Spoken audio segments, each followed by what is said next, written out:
Hello दोस्तों, कैसे हैं सब। मेरा नाम है हिमांशु और मैं स्वागत करता हूं आप सबका आपके अपने चैनल कॉमिक वर्ल्ड पर। तो चलिए दोस्तों, शुरू करते हैं। डायमंड कॉमिक्स में चाचा चौधरी की अगली कॉमिक्स, चाचा चौधरी और प्रोफेसर शटल कॉक।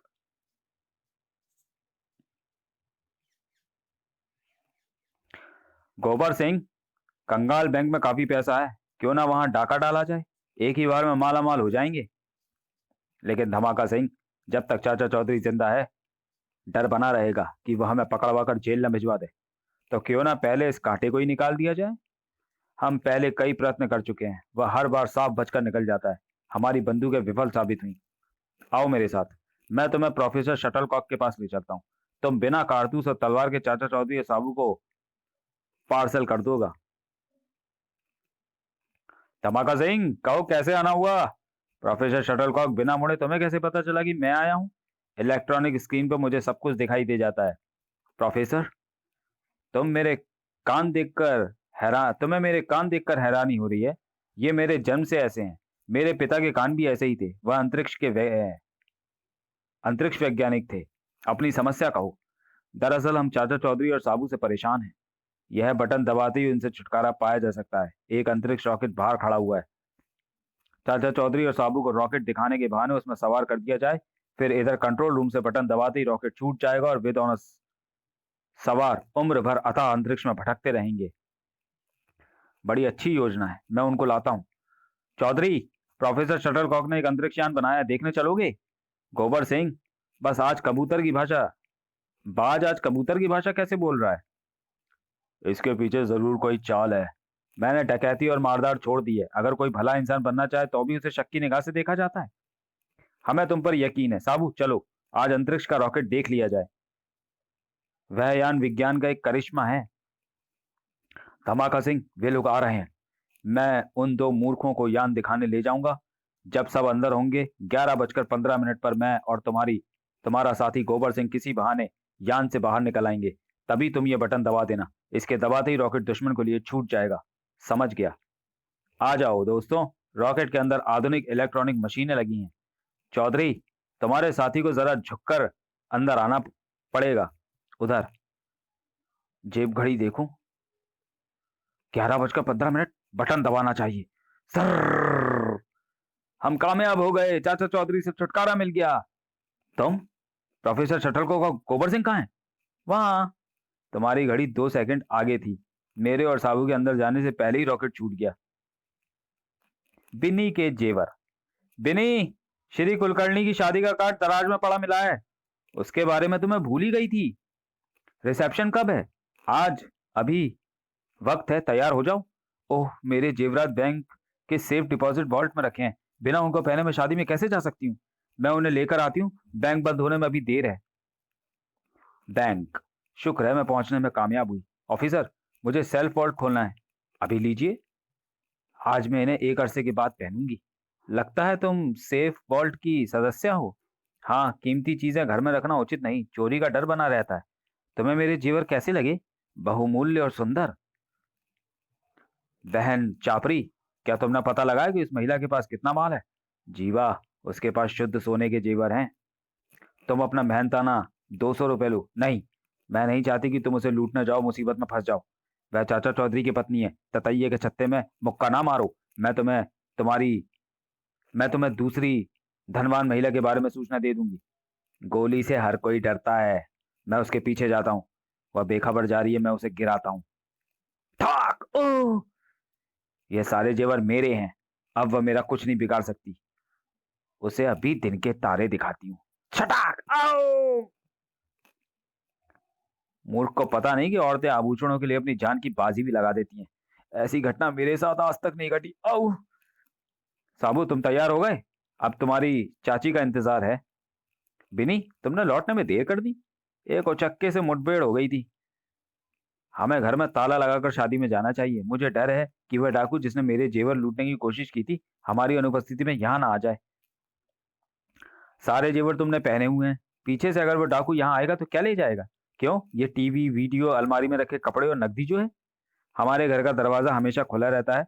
हम कोई दूसरा इंतजाम करेंगे। आओ चलें। चाचा चौधरी के घर पर कभी ताला नहीं लगा। दूसरा इंतजाम क्या हो सकता है। मैं उस चोर की अकल पर ताला डाल दूंगा। खतरा। स्वागतम मार्ग। अजी कार से उतरकर कहाँ चल दिए? सिर्फ उस सड़क के बोर्ड तक। तुमने स्वागतम मार्ग की पट्टी दूसरी सड़क की तरफ क्यों कर दी? चोर को चक्कर में डालने के लिए। शादी के रिसेप्शन पर। अफसोस है कि साबू का चेहरा फोटो में नहीं आ पाएगा। मुस्कुराइए। अब फोटो ना सही, खाना भरपेट तो मिला।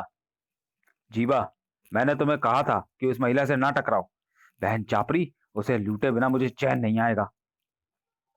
मुझे उसके घर का पता बता दो। मिसेस चाचा चौधरी का घर स्वागतम मार्ग पर है। बस इतना काफी है। मैं उस पूरे परिवार को लूट कर लाता हूँ। वह साइन बोर्ड बताता है कि दाईं तरफ जाने वाली सड़क पर मिसेस चौधरी का घर है। मुझे तुरंत मुड़ना चाहिए। ओ छपा! कहीं मुझसे गलती हो गई। उधर।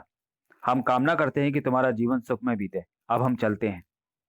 जल्दी चलो, मुझे फिक्र है कहीं वो डाकू हमारे घर को लूट कर न ले गया हो। बिनी निश्चिंत रहो, हमारे घर की सुई भी अपनी जगह से नहीं हिलेगी। उधर। मैं उस महिला को लूट कर ही वापस लौटूंगा। क्यों भाई, क्या तुम श्रीमती चाचा चौधरी का घर जानते हो? वह रहा सामने। अब अगर किसी ने मेरे साथ कोई चाल चली तो गोली मार दूंगा। अरे, अंदर तो कोई नहीं है। चलो अच्छा है, बिना किसी हुज्जत के मैं वीडियो और दूसरा सामान ले जा सकूंगा। जल्दी अंदर चलो, मुझे लगता है हमारे पीछे से कोई आया है। तुम आ गई? सामान के साथ तुम्हारे जेवर भी मेरे साथ जाएंगे। चलो, जल्दी उतारो इन्हें, नहीं तो गोली मार दूंगा। लो। अब तुम्हारी चालाकी कहाँ गायब हो गई? तुम। मुझे जाना है, अपनी कार की चाबी दो। सामान, जेवर और कार, वह सब कुछ ले जा रहा है। अभी उससे हमारा अभी उसने हमारा आता पार नहीं किया। ओ ये क्या? बोलो, तुम्हारे साथ क्या सलूक किया जाए? रहम, मैं अब कभी इधर का रुख नहीं करूंगा। भागो! Wrist watch. डीबा, तुम्हारे पास कितने पैसे हैं? 2 रुपए। लेकिन किसी काम के नहीं, क्योंकि सिक्के खोटे हैं। इनको चलाना चाहिए। हाँ, चमगादड़वान। मैं किसी बेवकूफ को ढूंढता हूँ। भाई साहब, रुकिए, इतनी जल्दी भी क्या है? भाई मुझे दफ्तर जाना है। मेरी पत्नी ने बस का किराया 2 रुपए दिए थे, पता नहीं एक रास्ते में कहाँ गिर गया। वह मेरा मित्र एक को डबल करने का मंत्र जानता है। अगर वह मेरे 1 रुपए को 2 कर दे तो मैं बस से दफ्तर जा सकूंगा। दोस्त, इस बेचारे पर रहम करो और इसके 1 रुपए को डबल कर दो। तुम खुशकिस्मत हो, वरना हर किसी का मैं काम नहीं करता। तुम्हारा सिक्का लिफाफे में डालकर मैंने मंत्र फूंक दिया है। यह लिफाफा बस स्टॉप पर जाकर खोलना और 2 रुपए का टिकट खरीद लेना। हाँ, रुपए खनक रहे हैं। 2 खोटे सिक्कों से एक खरा सिक्का ज्यादा उपयोगी है। लो 2 रुपए, दफ्तर का टिकट काटो। दफ्तर पैदल जाओ, खोटे सिक्के बस में नहीं चलते। चमगादड़ बांध, कोई ज्यादा फायदे का धंधा किया जाए। तुम ठीक कहते हो। ये मेरे दादा की पुरानी टूटी घड़ी पड़ी है। जब से दादाजान मरे हैं ये चली नहीं। इससे मैं कोई नया कीमती घड़ी बदल लूंगा। उसके हाथ पर नई घड़ी चमक रही है। भाई साहब रुकना। चमगादड़ बांध, उससे नहीं, वह चाचा चौधरी है। दुनिया का एक ही व्यक्ति उसका दिमाग कंप्यूटर से तेज जिसका दिमाग कंप्यूटर से तेज चलता है। वह हमें क्या नुकसान पहुंचाएगा? हमारी घड़ी तो कभी चली नहीं। ठीकरे के बराबर है। मैं ये ठीकरा उसकी घड़ी से बदल लूंगा। आपके हाथ पर जो घड़ी बंधी है वह नई लगती है। हाँ, अभी दुकान से खरीद कर आ रहा हूँ, पूरे 600 रुपये खर्च हुए। जरा अपनी घड़ी दिखाइए, मैं भी एक खरीदना चाहता हूँ। लो देखो, ये क्वार्ट्ज है। इसे पकड़ कोई भी धन्य हो जाएगा। लीजिए अपनी घड़ी। रुकिए, ये मेरी घड़ी नहीं है। मेरी घड़ी का डायल चौरस था, जबकि इसका गोल है। यह वही है जो तुमने मुझे दी थी। वो दोनों ठग हैं, मुझे भी खोटे सिक्के दे गए थे, उन्हें जाने मत दो। रुको, लगता है हमारी घड़ियां बदल गई हैं। इनको पुलिस के हवाले करो। तलाशी लेने पर तुम्हें अपनी घड़ी, कीमती घड़ी वापस मिल जाएगी। मामला नहीं यही निपट जाए तो अच्छा है। मैं आखिरी बार पूछता हूँ, तुम अपनी घड़ी लेकर मेरी वापस करना चाहते हो या नहीं? नहीं। मैं भी आखिरी बार कहता हूँ, यही तुम्हारी घड़ी है। ठीक है, मैं इसे ले लेता हूँ। तुम अब जा सकते हो। क्या तुम पागल तो नहीं हो गए? अपनी नई क्वार्ट्ज घड़ी के बदले में पुरानी बंद घड़ी तुमने ले ली। यह घड़ी चाहे टूटी फूटी हो, लेकिन इसकी चेन शुद्ध सोने की है। चाचा चौधरी का हाथी। रोगमा, कोई इधर आ रहा है। हाँ ढीशा, एक आदमी मालदार लगता है। जो कुछ तुम्हारे पास है निकालो। दादागिरी करने चला था। ढीशा, तुम्हें डाका डालना भी नहीं आता। पहले निश्चित कर लेते हैं कि विरोधी के पास कोई घातक हथियार तो नहीं। मैं ऐसा ही करूंगा। रोगमा, कोई आ रहा है। हाँ, एक आदमी हाथी के पीछे। जनाब, आप कहाँ जा रहे हैं? हाथी बीमार है, उसे मवेशी अस्पताल ले जा रहा हूँ। आपके पास कोई हथियार जैसे पिस्तौल वगैरह तो नहीं? नहीं, अस्पताल के हथियार लेकर जाते हैं? जो कुछ तुम्हारे पास है चुपचाप हमारे हवाले कर दो। मेरी जेब तो खाली है। ढीशा, हम उसका हाथी छीन लेते हैं। सर्कस में बेचने से कुछ हजार रुपए मिल जाएंगे। जब हाथी है तो उसकी सवारी करनी चाहिए। तुम बेवकूफ थे जो उसके पीछे पैदल चल रहे थे। ह ह आछू ओ दब धाम। मेरे हाथी को फ्लू हो गया है और वह कभी भी छींक मारने लगता है, इसलिए मैं उसके पीछे चल रहा था। पेड़ के फल। क्यों भाई, अपने पेड़ के फल बेचोगे? बिल्कुल। यह पेड़ मेरा अन्नदाता है। हर साल इसमें इतने फल लगते हैं कि उन्हें बेचकर मेरा गुजारा हो जाता है। बोलो कितने पैसे लोगे? जमीन पर गिरे हुए फलों के 10 रुपए, और अगर तुम पेड़ पर लगे हुए फल लोगे तो 200 रुपए होंगे, क्योंकि वे ज्यादा हैं। ठीक है, मैं जमीन पर गिरे हुए फल लूंगा। ये लो पैसे। इन 10 रुपए से एक हफ्ते का आटा दाल आ जाएगा। रुको, तुम बुलडोजर मेरे पेड़ की तरफ क्यों बढ़ा रहे हो? पेड़ को गिराने के लिए। उसके सारे फल भी जमीन पर आ जाएंगे, जो कि सौदे के मुताबिक मेरे हो जाएंगे। ये बेईमानी है, अपने पैसे वापस लो। सौदा हो चुका है, अब कुछ नहीं हो सकता। ओह, मेरा पेड़ जिसे मैंने वर्षों सींच कर बड़ा किया था, गिरा दिया गया। सारे फल बटोर का मंडी ले जाओ, जहां इनकी बिक्री होगी। तब तक मैं और फल ढूंढता हूँ। अगर ऐसा ही धंधा चला तो कुछ ही दिनों में मैं लखपति बन जाऊंगा। इस बार हमारे पेड़ में काफी फल आए हैं, कितने ही नीचे टपके पड़े हैं। बहुत मीठा है। इस साल प्रकृति ने फलों में शायद शहद भर दिया है। लो, तुम भी इसे खाकर देखो। तुम क्यों नहीं नीचे गिरे फलों को बेच देते? साबू, ये सज्जन जमीन पर गिरे फलों का सौदा करना चाहते हैं। बेच दो चाचा जी, उनके कुछ पैसे मिल जाएंगे। जमीन पर गिरे फलों के 10 रुपए होंगे। मंजूर है, ये लो पैसे। अरे ये क्या? मैं बुलडोजर से पेड़ को गिराऊंगा, सारे फल अपने आप जमीन पर गिर जाएंगे। तुम ऐसा नहीं कर सकते। हट जाओ, बुलडोजर बड़ा शक्तिशाली है। अभी पता चल जाएगा कि किसके पास ज्यादा ताकत है। इसे नीचे रखो। इस कनस्तर को ले जाओ। बचाओ। रेगिस्तान में। मनसुख दादा, गर्मी बढ़ गई है। जैसलमेर कितनी दूर होगा? जीमार, अभी तो हम आधे रास्ते तक पहुंचे हैं। हम सवेरे से सफर कर रहे हैं, ऊंट थक गया होगा। प्यास भी लगी है। रेगिस्तान में दूर तक ऐसी कोई जगह नजर नहीं आ रही जहां हम रुक सकें, इसलिए हमें चलना होगा। कुछ दूर जाने पर मुझे हरियाली दिखाई दी है।